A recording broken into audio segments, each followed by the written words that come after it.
Morning, everyone. I am going to be at Paw Prints Rescue and Rehoming later today.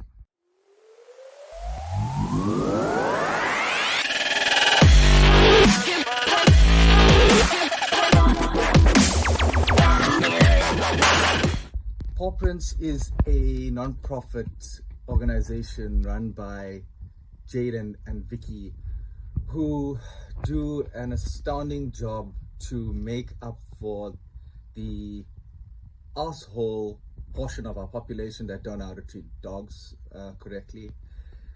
And they basically take in and take care of and rehome hundreds of puppies and dogs from the streets and people who ill-treat their animals.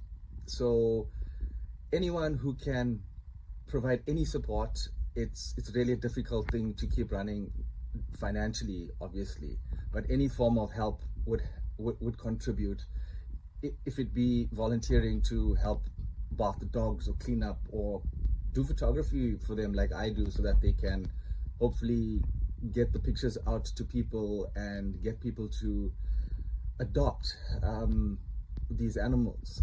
I will post the pictures from today later on, but for now I was there the other day and I wanted to just share the pictures I got then.